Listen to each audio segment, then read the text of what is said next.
Talk about a drop in the ocean. A new report from Realtor.com shows the average monthly U.S. rent in August dropped month over month for the first time since November of 2021 by $10.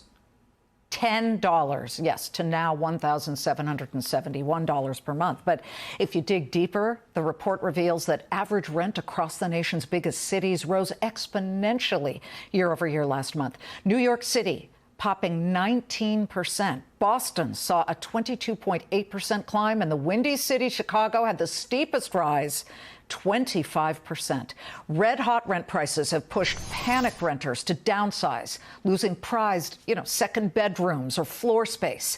Enter Ori, a robotic expandable apartment system that helps renters utilize their square feet, no matter how few they have, with 4 types of apartment layouts, including pocket closets, offices, and even a bed that can be stored in your ceiling.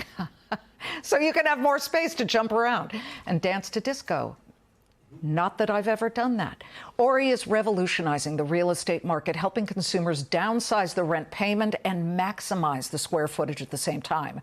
Ori founder and CEO Hasier Larrea is here to show us how it works. I think this segment's going to go viral because I've already seen some of it, but you are actually going to show us live how it works. Tell us where you are and how it works. Hi, Liz. First of all, thanks for having me. Sure. I'm actually calling you from one of those expandable apartments that we have across the country, more than 500 of them and counting. But this is special because it's my own. This is my own bedroom. As you can see, it looks like a very traditional bedroom. It has a closet, a big bed that takes most of the space, like in every traditional bedroom. But the fun part is that if I get my phone here and I open an app, at the press of a button, you're going to see how my space completely transforms. And it transforms magically. So I don't have to be making my bed. I don't have to be, removing pillows. My space is completely transforming from being a bedroom to now feeling like almost like an executive office. Okay, so we're watching the bed move. I see a couch under it. So suddenly you have a living room in this tiny apartment in Brooklyn, correct? Exactly. I right now, so basically I live in a 1-bedroom apartment with my partner, like many other couples in this city. Both of us work from home.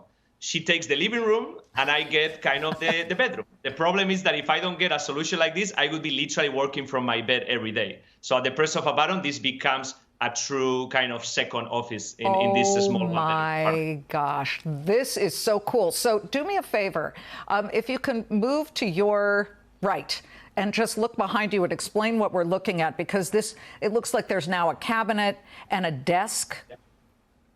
So this is an example of, again, a 1-bedroom expandable apartment. And what we're doing is we're taking the bedroom and we're doing 2 things. We are taking that closet, which on the other side, you don't see it, but it has a full walk-in closet like Carrie Bradshaw in Sex and the City, if you remember the show. And then what we have is what we are doing is we're killing what I like to call the biggest space killer of all, which is the bed.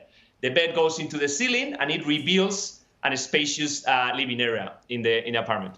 Oh my goodness. So there are 4 different opportunities, iterations here. Tell me, we'll get to the cost. I can hear our viewers saying, yeah, but Liz, how much does it cost? People are being forced to downsize because they need to bring their rent down. So they're going from 2 bedrooms to 1 like you did, or 1 to a studio. These work in studios, I would imagine that's where the real opportunity is. So that's where we started in studios when we came out of MIT in Boston as a company, because of course, the smaller the space, the more acute the need. But what we have realized as we've gone to different cities across the country is that not only studios, but 1-bedrooms and 2-bedrooms are also becoming smaller and more expensive. So what we are trying to do is affect the perception of square footage. We're trying to prove to people that they actually don't need as much space as they think they need. And we use that, or we do that by applying robotics into walls, furniture, closets, and adapting a space to us instead of us having to adapt to space. Well, it's almost like buying air rights in your own apartment up above. Tell me, Hasier, how much does it cost and what kind of demand have you seen? To me, these kind of high-tech opportunities can be very pricey. Yeah, so the cost of these solutions at scale range in the 5,000 to 10,000 range. But you need to think about these solutions as real estate, not as furniture. If you were to think about them as furniture, that would be pricey furniture, indeed. But if you think about this as real estate, where the price of every square foot is over $1,000 in many cities across the country, now you're changing the game. Now you're making, for example, a 400 square feet apartment feel like a 600 square feet apartment. And if you look at that in that context, $5,000 to $10,000 is actually very affordable because you're comparing it with the price and cost of a square footage. All right, as we finish up, and I ask you this last question, I want to see the bed come back down from the ceiling. Let's imagine it's nighttime and you need to go back to sleep. My question is, this seems like a win for hotels. I understand you're working with Marriott to develop these for smaller hotel rooms. Tell us about that, and what's the runway there for other opportunities? I'm thinking tiny boutique hotels would really appreciate this.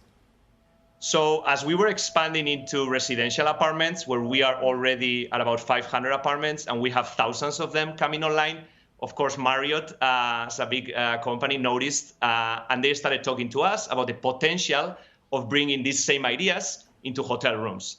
You can imagine how this space could be a bedroom like it is right now, but could also be a hotel room where you could change the functionalities at the press of a button. Yeah. So we're very excited to be working with Marriott on that.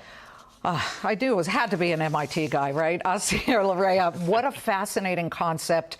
The company is called Ori. Thank you. And we want to follow this, so make sure you keep us posted when you get your next big deal. Thank you so much, Liz. The flying bed. Right, then you can start doing your workouts and dancing to disco.